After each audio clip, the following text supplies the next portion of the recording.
EDU 594 is one of 4 courses based on the Danielson Framework for Teaching. Although sometimes our job feels like this, the Danielson Framework divides the complex activities and the main responsibilities of the teacher into 4 categories or domains.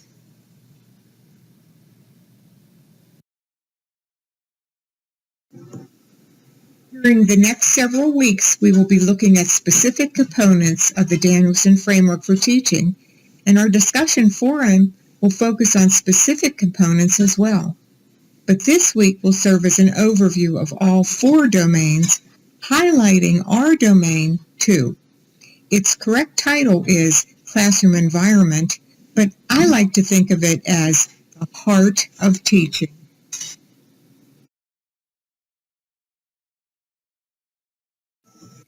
The current movement, and a good one, is for teachers to become reflective practitioners, assessing their own effectiveness, particularly with regard to student learning. An effective method of doing this is through the building of a professional portfolio to be used for personal reflection and teacher evaluation. The completed portfolio can be used collaboratively with school administrators in conjunction with ongoing teacher observation and evaluation. It can be used to document the achievement of the goals of the individual teacher or the goals related to a school-wide improvement plan.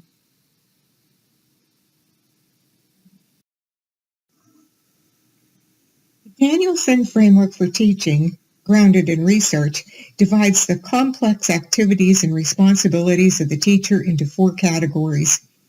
Each category is subdivided into 6 or 7 components, 22 altogether, which are characteristics of the domain. Finally, each of the 22 components is subdivided into elements which further clarify the components. The principles cross through all grade levels, although they may be evidenced differently. Also, they do not promote any specific teaching style or endorse a particular method or program. We're going to briefly examine domains 1, 3, and 4, then look closely at domain 2, which is the focus of our class.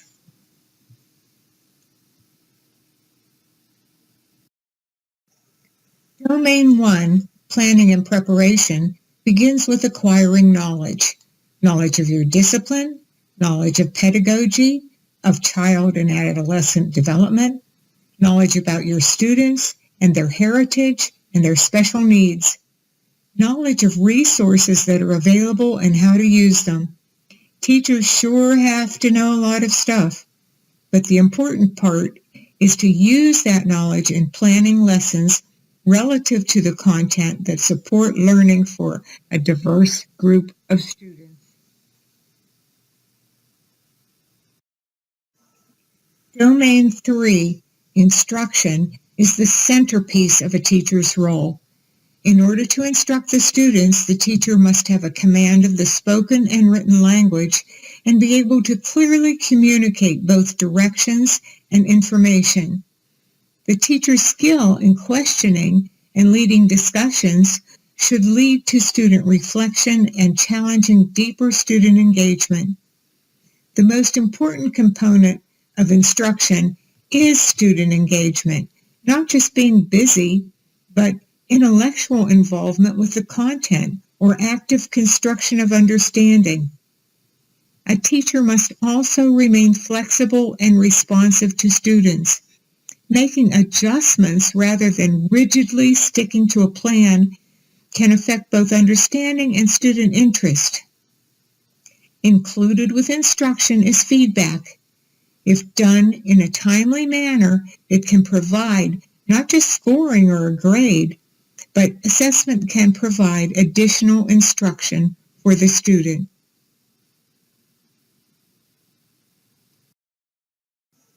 The teacher's job does not begin when the students enter the room, nor does it end when they leave.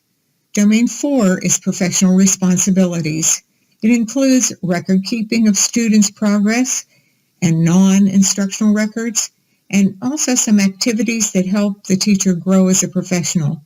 These include self-reflection, ongoing professional development, and participating with colleagues in a professional community.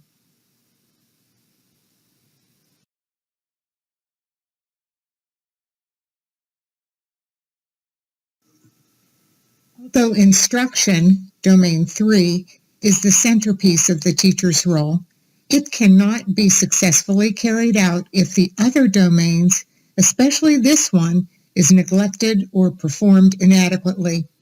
We've quickly reviewed features from the art of teaching. Now we will take a look at the heart of teaching.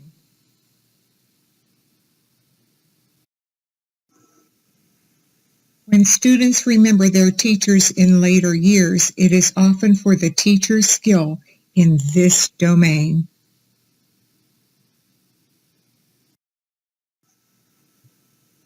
There are 5 components in Domain 2.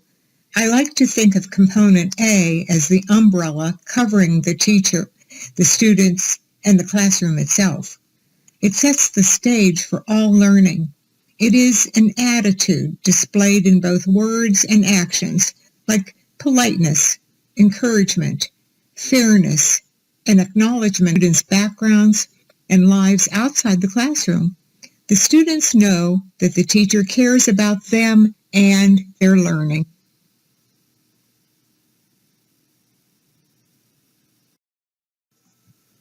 Expectations is an important word in Component B, establishing a culture for learning.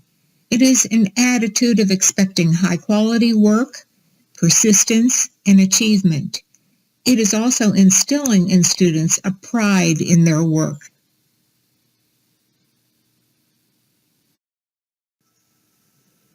If the teacher takes time to establish procedures for every operation in the classroom and trains the students in taking initiative in or even improving the management of procedures, the class will run on automatic pilot like a well-oiled machine.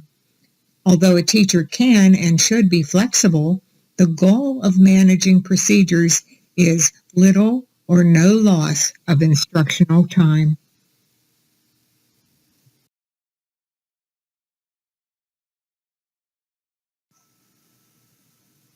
A challenging area for many novice teachers is the next component, managing student behavior. There are many methods and programs, but the one that works best is the one that works best for you. The final component, 2E, deals with organizing the physical space in the classroom.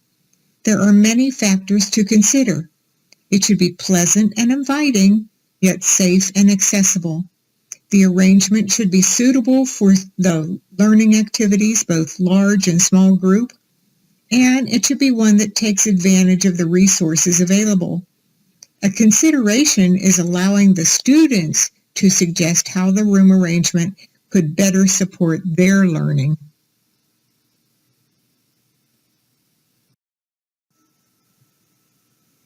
We've seen a broad overview of what is included in the activities and responsibilities of teachers from a professional viewpoint. I'd like to conclude with a brief 3-minute clip from ABC News.